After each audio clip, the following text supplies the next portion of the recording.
ധർമ്മ പ്രമാണം. ಧರ್ಮಪ್ರಮಾಣ ವ್ಯವಸ್ಥೆಗೆ ಒರ್ಕಾಕೋಡ ಸ್ವಾಗತ. வாத்தியார் இப்போ ரீசெண்டாக பார்த்தானா ஆசிரமத்திலையோ கோவில்லையோ பெரிய பெரிய ஸ்டாச்சு எல்லாம் இன்ஸ்டால் பண்ணிட்டு இருக்கா. இது சாஸ்திரோத்தமா சரிதானா?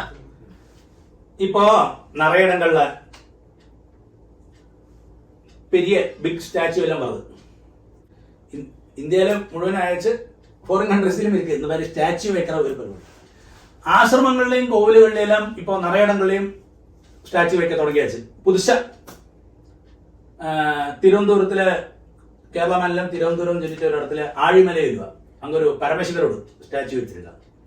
പിന്നൊരു ചെങ്കൽ ചൊല്ലിട്ട് அப்படி ഒരു ഇടം, അങ്ങൊരു ശിവലിംഗത്തെ பெரிய ശിവലിംഗം ചൊല്ലിട്ട് டாலஸ்ட் எல்லாரும் சொல்லுவா, எல்லா പ്രതിമ വെക്കുന്നതും ഞങ്ങളാ ഏറ്റവും பெருசா வச்சிருக்கோம் சொல்லுவா. ഇതൊരു പീത്തിക്കലാക്കും. അതിരിക്കട്ടോ. അതുകൂടാതെ നമുക്ക് பார்த்து കഴിഞ്ഞാൽ ഗുരുവായൂരിലെ ഒരു പ്രതിമ இருக்கு, அந்த மஞ்சுளா வெல்லுவா, அங்க ஒரு கருடனோட ஒரு பெரிய ஸ்டாச்சு இருக்கு. அது மாதிரி அமரப்பிரபு சொல்லிட்டு ஸ்ரீவத்சன் கெஸ்ட் ஹவுஸ்ல இருக்கு. பூங்குந்தத்துல തൃശ്ശൂരിലെ பூங்குந்தத்துல புஷ்பகிரியில ஒரு ஹனுமானும் இருக்கார் இங்க. அதே மாதிரி ஸ்ரீரங்கம் போற வழியில ஒரு ஹனுமான் அங்கேயும் இருக்கார். அதே மாதிரி ஆசிரமத்துல கர்நாடகத்துல ஒரு ஆசிரமத்துல மைசூர்ல ஒரு ஆசிரமம் இருக்கு, அங்கேயும் தத்தா அஞ்சனையா பீடமா அப்படி என்ன அந்த ஆசிரமத்தோட பேரு. அங்கேயும் ஒரு இதே மாதிரி பூங்குந்தத்துல வச்சிருக்கிற அவளை ஆദ്യം வச்சா அவளோட ഏറ്റവും பெருசுன்னு அவா சொல்லிக்கிறான். அங்கேயும் ஒரு ஸ்டாச்சு ஹனுமானோட ஸ்டாச்சு இருக்கு.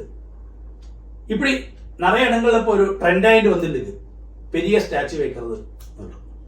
இந்த கொஸ்டின் கொஞ்ச நாளா நிறைய பேர் கேட்டுருக்கா. ലാസ്റ്റ് എനിക്ക് തോന്നുന്നത് ഒരു വെങ്കട സുബ്രഹ്മണ്യൻ ചൊല്ലി ഒരുത്തർ പാലക്കാട്ടിൽ നമുക്ക് ഫേസ്ബുക്കിൽ കേട്ടിരുന്നത് அந்த கொஸ்டின். அப்போ ஆக்சுவலி இதுல 2-3 കാര്യങ്ങൾ உங்கள்கிட்ட ചൊല്ലേണ്ടി இருக்கு.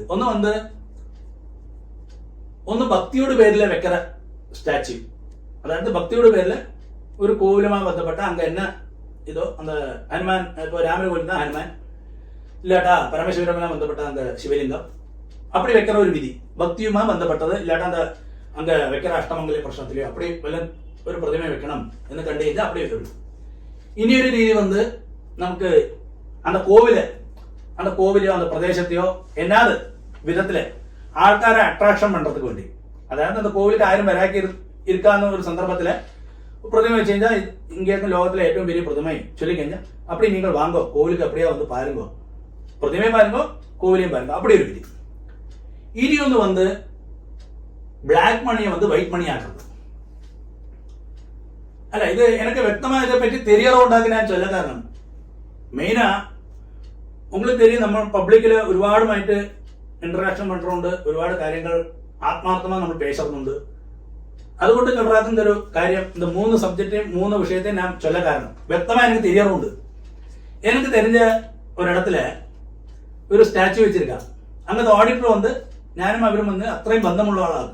അവര് சொல்ற 20 கோடி ரூபாய் அவளே எழுதியிருந்தா. அவ இந்த கிரானைட்டோட பிசினஸ் பண்ணிட்டு இருக்கா. ஆனா அத பிளாக் மணி ஒயிட் ஆக்கிறதுக்கு வேண்டி அவ ஆனா அந்த ஸ்டாச்சுக்கு செலவாகினது வெறும் 50 ലാഖ് തന്നെ, 50 ലക്ഷം രൂപ തന്നെ அந்த ஸ்டாச்சுக்கு செலவாகிருக்கு. அவ 20 crore செலவாக்கியிருக்க வச்சுட்டு அவள்கிட்ட அந்த ஸ்டாச்சு ഉണ്ടാക്കിன ഒരു കൊട്ടേഷൻ വാങ്ങി അത് ബ്ലാക്ക് മണി വൈറ്റ് മണി ആക്കിന. இப்படி നടക്കുന്നത് നടത്താം. പിന്നെ ഒരു പ്രദേശത്തില് அந்த കോവിൽ എന്നാത് കോവിലോ ഇല്ല ആശ്രമമോ വല്ലതും ഒരു മാന്ദ്യമായിരുന്ന സാമ്പത്തികമായിട്ട്, അതായത് ധനത്തില് ഇല്ലേ ആൾക്കാരൊന്നും വരാക്കി ചുമ്മാ പ്രതിമ വെച്ചാൽ ആൾക്കാർ വരണ്ടാമാ കോവിലുക്ക് ആരാത്. അപ്പൊ அந்த കോവില് ആകർഷിക്കത്തിന് വേണ്ടി വെക്കപ്പെട്ട ആളും ഉണ്ട്.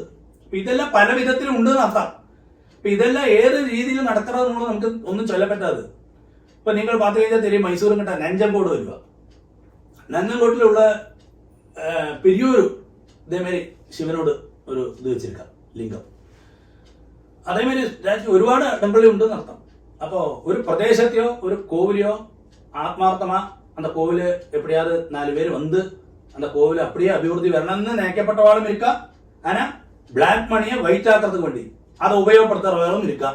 പിന്നെ ഞാൻ നേരത്തെ പറഞ്ഞ മാതിരി ഭക്തിയോട് പേരില് ഒരു കോവിലുകളിലെ അഷ്ടമംഗല പ്രശ്നമോ അല്ലോ വെച്ചിട്ട് ഒരു ചിന്നൊരു പ്രതിമ നിങ്ങൾ വേങ്ങോ അത് കാണുന്നത് പ്രശ്നത്തില് അത് മോസ്റ്റ്ലി അതൊരു ഇതാക്കും. കാരണം അപ്പടിയൊന്നും പ്രശ്നത്തില് നിങ്ങൾ ഒരു പ്രതിമ ഇത്ര അടി ഉയരമുള്ളത് വേങ്ങോന്നും ഒരിക്കലും കാണാതെ അതൊരു அந்த போர்ஷனை நமக்கு விட்டுவிடலாம். இந்த ரெண்டு കാര്യങ്ങൾ இருக்குன்னு അർത്ഥം ഇതില്. അപ്പൊ ഇതെല്ലാം ഇന്നത്തെ കാലത്തില് ചേർന്ന് ശരിതാനാന്ന് കേട്ട് കഴിഞ്ഞാൽ നമുക്കൊന്നും ഇതൊന്നും ഒരു വ്യക്തമായ ഒരു ആൻസർ ഇല്ലേ. അതെല്ലാം ജനങ്ങൾ മനസ്സിലാക്കി അത് പ്രവർത്തിച്ചിട്ടുണ്ടത് അത് ശരിയായ രീതിയിലാണ് വെച്ചിരിക്കുക. ഇല്ലേ നമ്മൾ ബ്ലാക്ക് മണി വൈറ്റ് ആക്കുന്നതിന് വേണ്ടി അത് ഉപയോഗപ്പെടുത്തണം. ഇവിടെയെല്ലാം ഇപ്പോൾ കാലങ്ങളോട് രീതികൾ നടന്നിട്ട് അത് അതോട് ആചാരം